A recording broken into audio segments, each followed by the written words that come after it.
Guys, Morrowind is a really easy game. I've recently been seeing a lot of talk about Morrowind, and I'm not calling it a bad game. It's got a wonderful atmosphere, a great soundtrack, and there's something to be said about the exploration not just being a marker on the map. It's probably still my favorite Elder Scrolls game. But it's not a difficult game mechanically.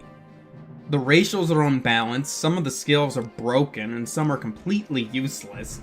And as much as can be said about the exploration, you don't even need to do it. How so? Well, let me explain. This is just going to be the way I make my characters in game, and why it's broken. There are many ways to be very overpowered in this game. This is just one of them. Okay, after you start the game and watch the beginning cutscene, you get to pick a name. Then hear this dialogue that most veterans have heard a million times. After that, you head up to the top of the deck. Here you get to pick your race, or rather the one race. Breton. If you don't pick Breton, you pause the game, hit New Game, and then pick Breton. The reason you'll do this is there's an item called the Savior's Hide that's super easy to get and gives you a 60% magic resistance. That combined with the 50% Bretons have gives you an immunity to magic. I don't think I need to tell you that that's overpowered, and that's why there's no real reason to play any other race. This is kind of a persistent problem in the Elder Scrolls games. Bretons is pretty commonly overpowered. They had to nerf the magic resistance down to 25% in Skyrim, and it's still among the best. The only thing that comes close is Nord's Elemental Immune, but that's a little bit more difficult to pull off. You have to get the Lord's Mail, and then you have to find some items that give you shock resistance. Okay, after you pick Breton, you get to pick your class. The secret is it doesn't matter as long as you have Alchemy. Alchemy is broken in this game. And if you've only ever played Skyrim, you're probably thinking, well yeah, it's broken in this game too. Not like this. The alchemists in Morrowind restock every time you exit the barter menu. Meaning you can just buy 2 ingredients that have the same effect and make like a million potions in one sitting. If you want to get super advanced, walk across town. This Khajiit in the Balmora Mages Guild will sell you Heather. And if you walk across town to the Balmora Temple, you can buy a whatever from this guy, which will allow you to create feather potions. Which means, yes, carry weight is completely pointless. Also, if you sell some of the ingredients back, their stock will be increased permanently, so you can do this a bit quicker, if you want. If you want to get super exploity, there's this guy in the Wolverine's Hall Chapel, one door down from the Mages Guild, that will sell ingredients to fortify your intelligence, and because intelligence is the governing attribute of alchemy, making them and then drinking them will increase the strength of your potions. It's completely possible to create potions that will fortify your intelligence to a ludicrous degree this way, and it's not like it's something difficult to do.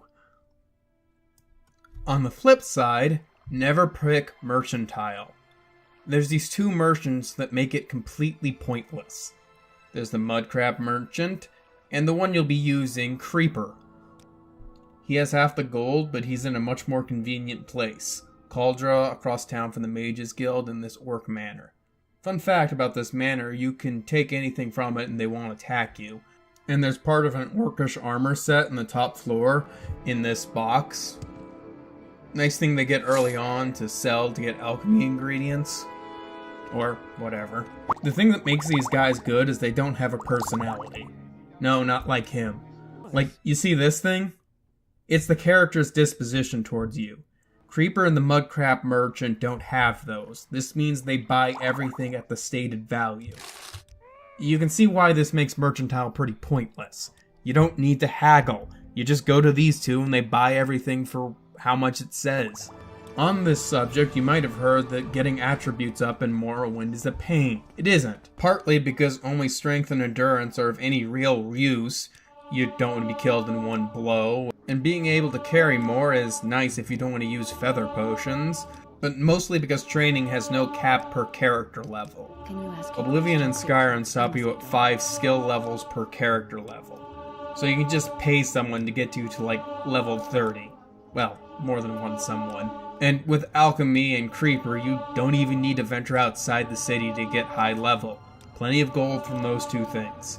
So as much as it's nice that exploration isn't just a marker on the map, by the time you bother to do the main quest, you'll probably be so powerful that it doesn't matter much. Woo, I'm immune to disease, but disease hasn't affected me since level 4. With magic immunity, you still get the disease, but not the negative effects. It's weird. There's always the option that you just don't do these things, and yeah, that would be my suggestion.